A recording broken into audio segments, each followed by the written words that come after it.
my backup singer. Oh my god, I'm staying in the Senate. Oh my god. What? Okay. Anyway, We're going crazy.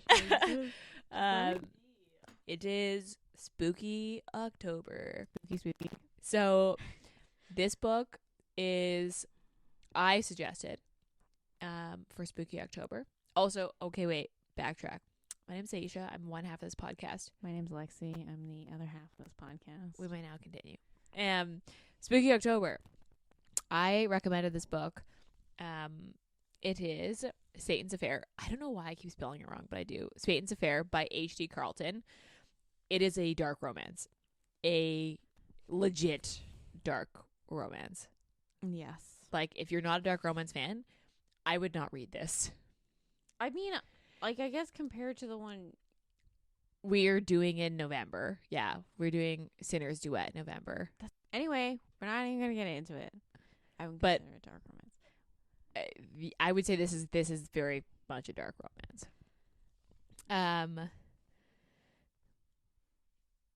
General notes for this. Do you or want tropes?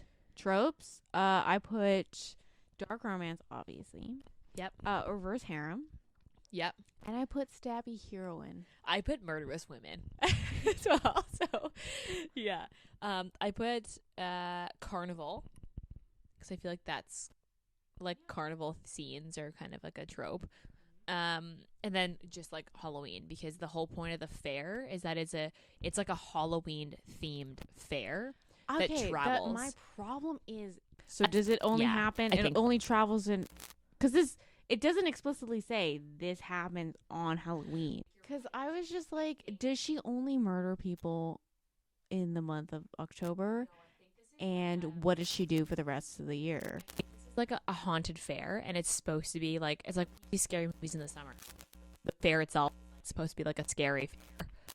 But why would I go to a scary fair outside of the month of October? Some people like to be scared. All right. I mean, I don't go to haunted fairs, so obviously I'm not the demographic. Trigger warnings. Okay, they're pretty intense. They're like definitely not as intense as some of the other dark romances I've read, but yeah, I would say not great. Their violence, lots of violence, graphic violence. I'm pretty sure they talk about sexual assault. Yeah, and like cult. They talk about cults. Talks about cults because she talks about was in a cult. Like her parents, her dad was like a leader of a cult, and then her they talk about suicide. Yep. They talk like graphically about like injuries, because one of her henchmen, she talks about him having like burned hands. Yeah, they're all pretty graphic, to be honest. Like, all three of her henchmen are kind of disgusting. There are 5 henchmen, Ayesha. Okay, 5. I don't know why I keep saying 3. I don't know why you keep saying 3 either. I don't know. It just like stuck in my head, I guess. Yeah. So I would say violence. They talk about sexual assault. They do talk about suicide. Talk about cults. Like, and the sexual assault, I don't think is super graphic, but the violence is really, really graphic. Oh, they also talk about child abuse. Yeah. Child abuse, child murder. Yeah. Like it's got a lot of I would look this up either on Goodreads or on the author's website, because she lists them all, but there are a ton. So 100% look this trigger warning up, because otherwise, yeah, you might be shit. Like, it's not good. Otherwise, you could go into it really blind, and that would not recommend. Do you want to know my only general notes I put on this? Because I was like live adding to my notes as I was reading it. So I put, because you enter this book with her killing someone. Yeah. And so I put, support women's rights, but more importantly, support women's wrongs. I love a murderous woman. And then I was like, because we're obviously talking about it a little bit more, but like you meet Zade, and I'm like, obviously he's some important person in the duet. So like, hey, because this is a prequel. This is a 0.5 to the Cat and Mouse Duet. So you can read this as a standalone. I read this purposely because I was reading the Cat and Mouse, so I read this to prequel it. And at first, when you read this book, you're like, how is this fucking connected? Because it is a pretty wild book. When they actually introduced Zade, I was like, they do. Oh, he must be important. He must be the He must be the series. actual reason why we're reading this book. We're reading this book. Yeah. So, I mean, it is good. And I mean, I'm trying to think, I'll have to look up what the series, like the overall series rating is, but this is a 0.5, and this is rated 3.63 on Goodreads. That makes sense to me. I feel like that's pretty accurate. Yeah. And it has 7,000 reviews and ratings. So the thing about dark romance is very niche. It's very niche. Very. And your levels of dark romance can like go from like just like gray to like, you know, I think most people like Rena Kent is like the top, and this like goes above Rena Kent. So if you can't handle Rena Kent dark romance, I don't recommend this to you. That's true. I would say Rena Kent from like a mainstream media point of view. Yeah. If that is like a lot for you, this is a true dark romance. But this is for dark romance readers. Like if you're not a dark romance reader, I would not read this book. The thing is, I until don't you're know ready. if I want to go into the duet. It's pretty fucked. It's pretty fucked. Cause like I enjoy dark romance, but I don't enjoy just like the trigger warnings are like very similar, except for the culty thing. Until you get Sibby in the thing, then it's okay there. So the main character is Sybil. Sybil? How do you pronounce her name? Sybil. I think they call her Sybil, but her friends call her Sibby. But she doesn't have friends. She doesn't have any friends. But except for Zade. But that's after she goes through a full realization. She does Zade. Yeah, but there's a full... Yeah, she's like, I'm going to kill him after we finish this. And then she's like, you know what? I think we could be friends. But not like sexual friends, just friends. Right. Yeah. So, okay, here, let me read the back of the book before we go into characters. Okay, so this answers our question. Every Halloween, Satan's affair will come to you. We travel the country, offering terrifying haunted houses, thrilling rides, and the tastiest food. And with every passing town, I cleanse this world one execution at a time. I hide within the walls, casting my judgment for those that reek of evil, singing lullabies to the rotting souls. Once you've been chosen, there's no escaping my henchmen. They cater to my every desire. You can run and you can hide, but it only excites me. Come, take a walk through my dollhouse, where your screams will blend and your cute little pleas will go unanswered. But I can't promise it'll be over quickly. That's like... I still don't understand what this fair does. Because it's just like... So it's a traveling Halloween fair. I think it's just like... only in commission for October? No. I'm pretty sure in the book, anybody, she literally... Because... Okay, if anyone has ever worked at a Halloween fair, anyone has ever traveled with a carnival, can you just like let us know? Okay, because I'm super confused. I feel like so I have a comment about this, but I'll circle back because it ties into the actual end of the book. So she was not, like, she was in a cult, but like it wasn't that she was like... She was born into one. Yes, okay, that was what I was trying to get. She was born into a cult. Like her mom was like, her dad was like the prophet, and her mom was like one of his like many wives, and basically she was like really fucked up by this cult. Like very... I wouldn't say she was fucked up by the cult. I think she's fucked up because her dad was just like a terrible human being who beat her, murdered, raped, and like was just not a good person. He's a terrible person. So her backstory is basically she's in this cult. She wants to escape. You learn about this in flashbacks. Yeah, so she basically wants to escape. Her mom kills herself, and it's like the final straw for her. So she basically kills her dad, and then doesn't she set the whole thing on fire? Or she just kills her dad and leaves? She literally like chops him to pieces. Like she like extra murders him. And then people find her, and then they kind of go crazy because they're like, you just killed the prophet. And then she escapes somehow. She escapes. I don't know if they burned it down. I don't think they burned it down. I think so. She escapes somehow and ends up at the carnival. Like she ends up like hiding at the carnival, and then it just becomes like this. Like she ends up just like making up this whole world within this carnival. Or so she knows. So she she's in a hides in the carnival. house when she's like Haunted on the haunted house when she's on the run. I just don't know. She does not work for this carnival. No, she so makes she's no money. She just lives in the house. The house that And- travels with the carnival. And she steals food from the carnival. Like she eats by stealing food from the vendors Yeah. at the carnival. So she's like still kind of self-sufficient. And She's my just understanding is that a little she has like bonkers. somehow, like whether it's the beatings or like the way the cult run, like she is a very, like she's very tiny. She's like really petite. She I looks think it's very just, like, innocent. I think she's like malnutrition. I, and that's what it I was just gonna say. Like stunted didn't her grow. growth. And I think she's like 19. Like she's pretty young. Like Yeah. she's definitely like She's, I would no, say she said she was in her 20s, but she doesn't know when she was like her birthday. So she doesn't like because she doesn't they know. Yeah. asked, "Hey, how old are you?" And she's like, "I think I'm in my 20s," based on what everyone else I When- see. And when I escaped, Yeah, but like I don't know when my birthday is. I was never told, and I had no interest in figuring it out. yeah, because the cult didn't believe in birthdays. That's right. So basically, opening scene, she murders She's somebody. murdering someone, who she calls a demon, and she kind of like smells them. They smell like rotten eggs. They like and like the way she describes it is like it's their aura. Like she's smelling their evil Yeah. aura. I didn't like I read thought it was- into it very paranormally. I was like, oh, she's like an empath, and she can kind of like sense when people are just bad to the core. I definitely read this as like I okay. didn't read this as Well, and then it paranormal. introduced the henchmen, and I think they're like I thought they were just guys in makeup. guys. I in thought makeup. they were like legit, like they looked like that, and they were just demons. And I was Because- like, okay. So this they're always in checks. costumes. They're always in some form of costume. And while I was reading this, and she was always describing, because one of them always changes his like makeup is always different. And I was like, has she ever seen these guys without their makeup? I honestly like, thought they looked like that, and they were I like just legit kept- demons.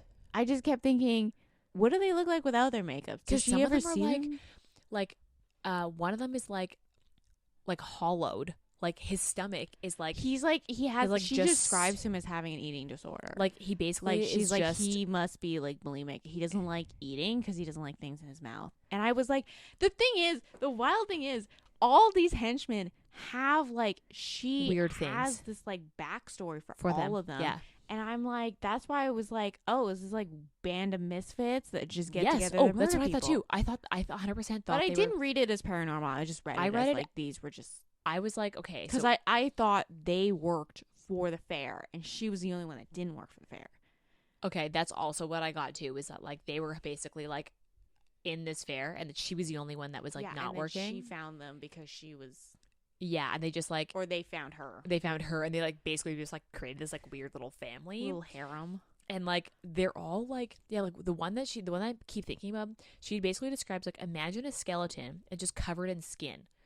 So if you think of like where the rib cage is out, and then just like a cave where your pelvis sits. Like, Yeah, it's just well, like she describes there's him as nothing in it. having like she's like he definitely has an eating disorder, but she didn't want to bring it up to him, and I was like, this checks. okay, This I seems kind normal. of like I was like, okay, this guy who like has like I was like, you know what? That's that a makes- normal thing to say. I That think. it wasn't not. She's this girl is not mentally stable. So I No, was like, But you don't really realize how unstable until like the very end, and you're like, wow, okay. But yeah, so murders people. she murders people because they smell bad, and she's like, that means they're demons. Yes. And Obviously. when they first do this, they're in Texas. So when you start the book, they're in Texas, and then I keep wanting to say Seattle, but that seems they go wrong. to Seattle. Is it Seattle? Is Yeah. that where she gets so when they Zade, go to, right? Okay. They go to Seattle, and Go before me. they leave to Seattle, one of her henchmen is like, BT dubs. There are rumors. There's like child slave like trade going on here. There's like sex trafficking. Like there is some bad shit happening In Seattle. Seattle. So you're going to find a lot of probably bad people. We can't pick them all. And yeah, and they're like, you need to be able to pick and choose Which who- ones? Who's because the we baddest? cannot take them all. Yes. And so she was like already like fuming at this. She was So- like, how am I going to get them all? And they're like her henchmen are trying to calm her down this entire yeah. time. And she's like, And I got to get all these guys. basically, so you in the first scene, you see how she kills someone. So basically, she picks them out. She signals to them. One of them go and like basically knock the person out. They drag him into the walls of the house. Yeah, because the haunted, and they it's tie not a him real up. house. It's like It's literally like a house. Fun house. It's like it's a fun house where you've got like secret passages for the actors to move in and out. Which is why I'm like, so because I she don't know how she mentions never gets these seen. passageways, and I was like, do the actors not use them? I think they might just assume. I don't know. Because I Or understand she's really good at hiding. I understand that, like, because she mentions the only person that's ever come into her passageway is one mechanic because one of the things broke down at some point. But these passageways were designed for the crew members in order to get to different sections of the maze because most haunted houses are mazes. Yeah. And that's why I was like, how come nobody how does nobody else use these passageways? I mean, or she's just been And doing it long enough. But she also just like makes holes in the wall that she just goes into. She doesn't use doors. She uses just holes that she has created in the wall in order to get into these passageways. Yeah. I mean, to be honest, I never really thought about it until you brought it up, but it is kind of weird. But she basically drags these bodies to the walls, waits for the carnival to close, drags them back out, wakes them up, says confess your sins, and then kills them. And then the henchmen get rid of the body. Yeah. Is basically how That's that basically, and then they usually fuck when she's covered in blood. Yeah. Yes. Yeah. There's like some weird, like, sexual satisfaction to like the killing. Yeah. And like, yes. So when she gets to Seattle, she basically like, I think it's like 5, including Zade, bad men, demons, as she calls them, comes into the house, and she's like, Zade was the first one in. So she was like, we got to get rid of him first. But she recognizes that his aura is bad, but it's different bad than the other guys. Yeah, so she's like, we're going to just get rid of him first. And then I'll run back for the other ones. I'll circle back for the other ones. Because he seems more dangerous than the other ones. Because he is. Because he is. Because he's a bad guy, but he's a trained bad guy versus the other people are just like bad guys. Bad guys that just like show up for the fun parts and then get the other people to do all the bad parts. So they strike up a deal. Basically, they fight it out. They realize he was like, "We're on the same side here. I'll help you if you help me." Because he's trying to protect 2 girls, and she thinks he's trying to take them, but he's like, "No, I don't like they're mine, but not in the way you think they're mine. Like we're trying to both protect them." Are those girls significant at all? Yeah, they're literally one of the main characters, and then her friend from the actual duet. So like you have to read the duet because this scene, you see the same scene from that, but in his point of view in the duet. So he's a love interest in yes. Okay. So he's basically like, we're on the same side. If you let these people go, then we're fucked.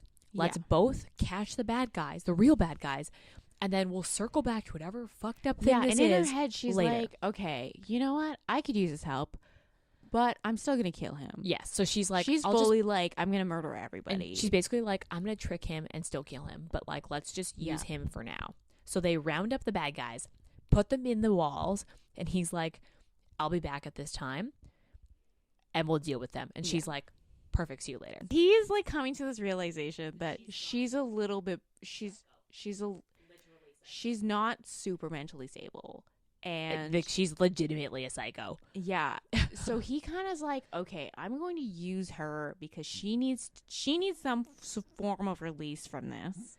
And then but I'm going to get what I want from this. And then we'll part ways and we'll pretend this never happened. So he's like interrogating them, the bad guys. He's like, you know what? She can kill them. So he's like, he I'm basically done with this uses one. her as his muscle.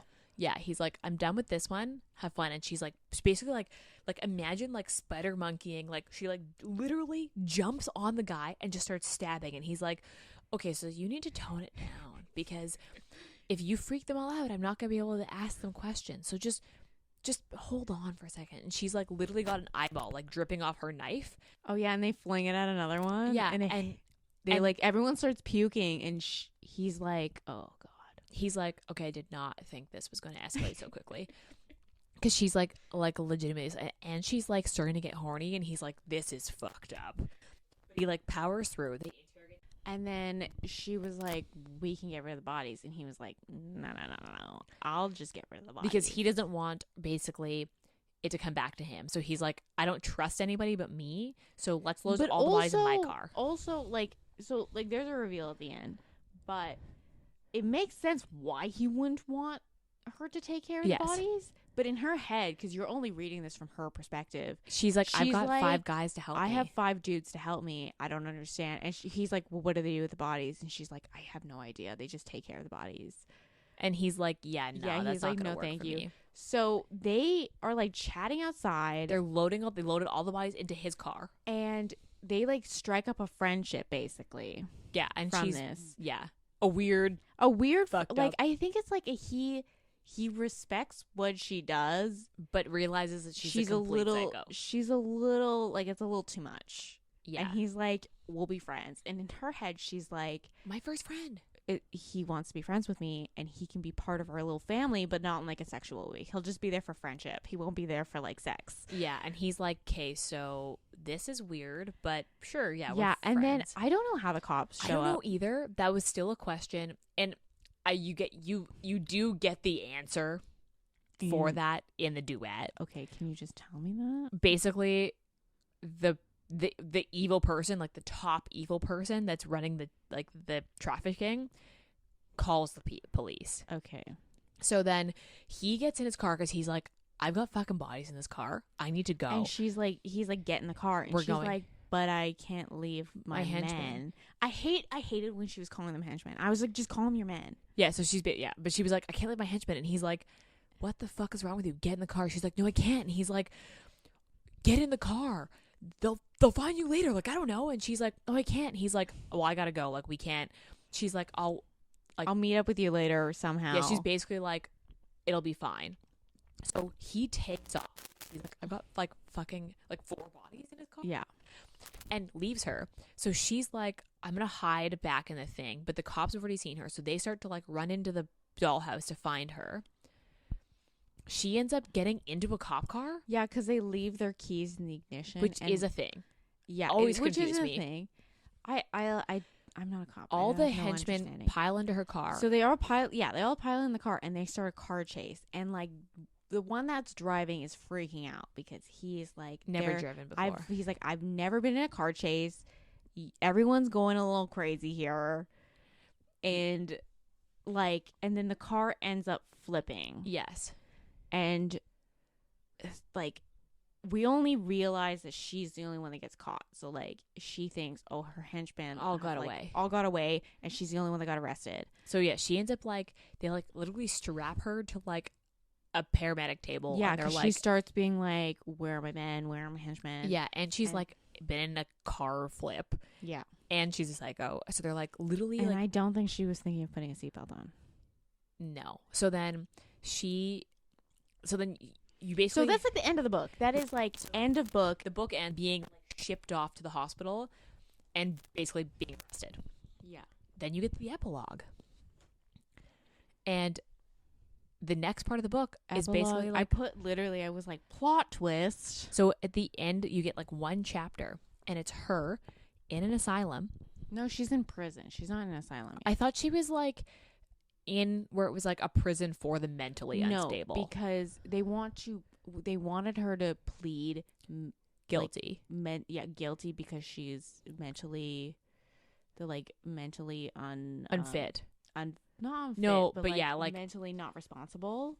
Because basically, you find out that they found bodies all over the country, like every place that the carnival had stopped in the last like 3 or 4 years. They found like there's like a lot of bodies, and they're all bad people, but there are a lot of dead people. But they can't fit. They didn't like the cops don't know that. Yes, because they haven't put it all together. They just started. They're like, oh, because she was like, but I know they're demons because I can smell that they're the bad people, and they're like, oh, she's crazy, so we can't prove that in any way, shape, or form. And basically, the plot twist is, so they diagnosed her with schizophrenia. Yeah. Is it? Yeah, I don't think remember exactly. it's some form of schizophrenia. Yeah, like she's actually mentally ill. But I hated the explanation of I don't think schizophrenia is caused by this. No, unless, it's not. It's like, I'm pretty sure it's somebody genetic. correct us if we're wrong, because their explanation is she had so many head injuries as a kid growing up from her dad abusing her that it caused her to have this psychotic. Yeah. Also, like, there was like a lot of. She also came from a cult. Like, there was a lot of things that went right to her to have a psychotic break. So basically, they have just flat out said, "You psycho. You are hallucinating these men." Yes, and they are mannequins that were living in. Yeah. So you realize that in this dollhouse that she would have been living in, that there is a mannequin. That my question like a fake there's doll. There's 5 mannequins that fit the exact description of each of her henchmen. And then you find out also that they tested things at the house, and like all of them come positive for like sexual fluids from her. Okay, but they're like, yeah, there's also sex toys, and I was like, where did she get the sex toys? She's psycho, mentally ill. Like mentally ill. How does she order sex toys? Know. Did she go into a freaking? But they basically were like, so this was all in her head. So she basically did everything.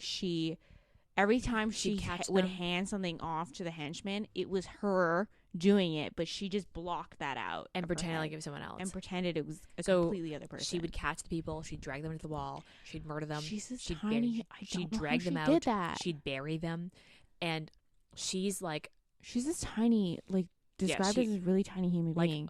Like I don't know how she would capture, drag, and murder them all. And then bury dead bodies, because once they're dead, they're dead weight. They're super heavy. They're so heavy.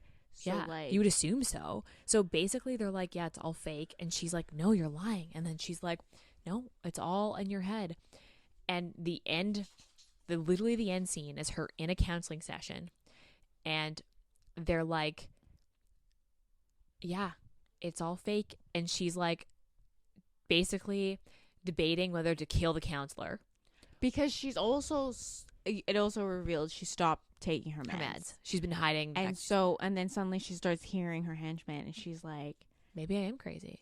Yeah, she's like, maybe I am crazy, but I'm still gonna she's like, I'm gonna murder my way out of this. Well, because she was like, you come to the realization that she's like, I'm gonna kill my way out. Yeah, because she basically was like, there's still work to do. Yeah. And she basically and then it ends. So you don't actually know if she killed. You find out obviously later, but like, you don't actually know if she killed. Yeah, I think it obviously implied that she was going to do that. So she and then it ends, and you're like, what happened? My problem with this book. I really wish. One problem. I really just wish they went. I understand that's part of a duet. If this was a standalone, I think it would. I think this would be more of a problem.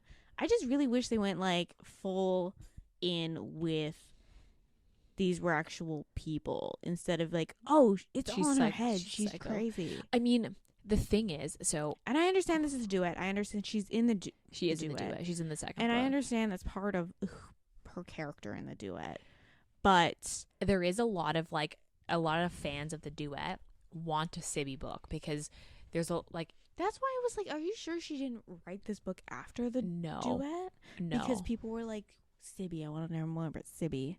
No, I can look at them right now to see, but I'm most pretty people sure don't she didn't release a novella before. So this one was released in 2021. And they're all released. Oh no, okay. So 2021 is Satan's Affair. 2021 is the first book of the duet, which is Haunting Adeline, and the second book was published in 2022. So let me see. This is. I'm trying to guess. I would assume she wrote it first. Yeah. Yeah. Or she wrote the first book, realized she wanted this to be part of it, wrote the novella, and then wrote the second book. And because the Sibby doesn't show up until the second book. But I thought you saw Zade's point of view from. Oh, that's true. You do. You see that in the first book. Yeah. So Sibby's there. Yeah. But does he mention Sibby at all? Yeah, so Sibby's in this scene that you see in this one, but she doesn't interact as well with the other characters until the second book. So yeah, this had to be written first. She would have written this first. That would make the most sense. I just think I really wish it wasn't. It's kind of that, like, you know, in horror movies that was like they wake up at the end and it's all just a dream. I felt like it was like that. It was kind of like that. It was like, oh, she wakes up at the end and realizes it's all in her head, and I really just wish they full lean into. Part of it is you have to finish the duet, because if you read the next ones, you realize that she basically said, F it, like, I'm gonna just be a psycho then. Yeah. Like, whereas at the end Does she still wear her makeup? Because she's always in that doll makeup. Does she still wear that in the duet? She still puts it on. And they're like, why do you do that? She's like, this is how I want to look. Which is fine. I respect that. I respect murderous women. It's fine. I mean, this is the best part about this is the plot twist. Until the car accident, I actually had no idea that she was a psycho. Like, I mean, I had no inkling that the guys were fake, that they were all in her head. No. I had no inkling that I didn't know that the guys were fake. I thought, like, obviously I thought, like, oh, this girl's mentally not. Yeah, well, she was killing people. Fully, yeah. But I had no idea that they were going to be like, oh, these men are in her head. Yeah. I had that true plot twist. Like, I actually did not see that coming. Yeah. At all. Which, like, so. But I still wish she just leaned down and made them actual people. But I mean, I think that's part of why it's so good. It's because you're like, wait a second, they were fake this whole time. So to be fair, like, that's how you get a plot twist, though. I guess, yeah. Because I didn't see this plot twist coming. I also just, like, I don't know if I'm ever going to read the duet. So for me, it was kind of like I'm not going into the end of the book being like, oh, this is going to lead into the duet. I was going into the end of the book being like, I really just wish it didn't feel like a cop-out of, like, oh, it was all just a dream. It was all in her head. But this book is meant to be read with the duet, though. Yeah, I mean, you kind of have to read the duet. I mean, so I would say this duet is, like, really dark. Like, really dark. I would not recommend it for the faint of heart. Like, 100% check the trigger warnings, because, like, it's like it was so dark. Like, the second book of the duet was so dark, I almost didn't finish it. I was like, it was that dark that I was like, this is really messed up, but I don't think I can keep reading it. I ended up, like, powering through it, but it was like I was really close to being like, this is really depressing and I don't think I can finish. Yeah, I tap out around my level is like Rena Kent. I enjoy Rena Kent dark romance, but anything darker than that, I'm like, ugh. I would say, though, for our spooky theme, this is on theme. I mean, it's a Halloween. It's a Halloween carnival with a murderous woman who dresses like a doll and, like, literally creeps them out in a house and then murders them in a haunted house. So I mean, yeah. Okay, so let's go. Any final notes that you can think of? No. Rereadability. I mean, I guess if you're rereading the duet, I would reread this and the first book. I would not reread. But then you don't know the second book. I mean, you kind of have to, like, because in the second book, I don't want to spoil the duet because we're not doing the duet, but, like, people are, like, asking for a Sibby book, like her own actual novel, because she is in the second one, like, a lot. Like, she's, like, a pretty good, like, substantial character in it, and in the end, you're, like, it's left, like, cliffhanging a little bit on her plot line doesn't, like, tie together. So, like, she probably planned that. Yeah, so, like, I'm hoping there'll be a Sibby book, because I would read that, but I don't know. I wouldn't say I wouldn't go back to this, but you definitely have to be in a mood. Like, you can't. Without knowing that it's part of this Haunting Adelaide, which is known. Yeah, it's a very big. It's known as, like, being, like, a really, really, really dark romance in the book talk world. I don't know or the if book I would Instagram. necessarily say this is, like, the darkest of dark. No. But knowing how the duet Is like dark. some of the stuff in the duet happens, then I would be like, obviously it's like this real. is pretty tame in Yeah. compared to the second book of the duet, to be honest. Okay, so what's your rating? I put a 4. That's actually way higher than I thought you were gonna put. I had a good time with it. I don't know if I'd go back to it, but I did have a good time reading I this. also put a 4. I felt like it was like you had a full understanding who the character was, had all full understanding who the henchmen Agreed. were, because you got like a good backstory on a good number of them. Like the HD Carlton used her time really efficiently in this book. Like every yeah, you word didn't counted. feel like It oh, ran this is a on. novella Yeah. and you gotta cut some stuff out because this like is 175 pages, so Could- I would still consider this a novella. yeah, like because with like some novellas they just like a lot of things are very shallow because they're like we don't have time for that. Yeah, exactly. Where I didn't feel this was shallow. I Like- felt like everyone was really fleshed out. The ideas were really fleshed out. Yeah, like no words were wasted. Like Yeah. she wrote this really precisely and did a really good job of giving you just enough information that you weren't confused, but also that you like legitimately felt the characters and Yeah. who they were and what their story was. So like I would say like I've only read this prequel and then the 2 Cat Mouse books, and I would say she's a great writer. Like I would read more of her stuff because like Yeah. this novella was really good. There's in this another sense. one of hers that is making a little buzz, in particular on Instagram. I saw on Bookstagram, which is like "Does It Hurt?" Yeah, it's her newest book. Yeah, that one's been For making dark buzz. romance people. Like she's a I don't really know if it was described as dark romance. well because she's a known dark romance author. I also gave it a 4 actually. I'm more like you're usually more generous. I gave it a 4 because like I just round things up. I gave it a 4 because for what it was good. Okay, now for steaminess. I don't know. I This is think I a put a weird 4. one. You get a 4. I think I had a Wow. 4. I was gonna give it a 3. Because every other chapter there was a scene. That's true. That is true. Okay, yeah. Until like the very end, until you literally And- meet Zade, it is like every other chapter.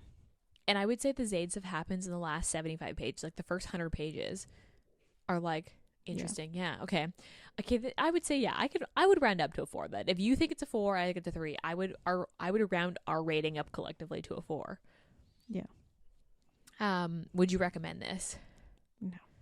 You wouldn't recommend this. I wouldn't unless I know, because I don't know if I like recommending dark romance unless I know someone's really into it. So like me or you. Yeah, unless I really know that like they have like they can handle this, because like when I recommend books, I want not only you to have a good time, I also want to give the book the best chance it's got.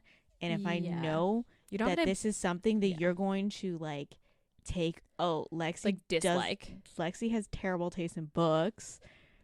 I don't know if I'd recommend More this. about your my judgment on this book and my judgment on what they can handle in a book. I also feel like you don't want to recommend a book that you know is going to be bad. Like you want people to read. And good I don't books. know if I would recommend this without knowing that they would go into the duet, you know? Yeah, although I mean, like I think you could probably read this as like a random standalone. Yeah, I mean like Halloweeny, But I would say but you're yes, most likely going to pick this up if you were going into the duet. agreed. The only reason I'd recommend this as a standalone is if you're looking for a Halloweeny book, like specifically for October or for Halloween. I'd recommend this.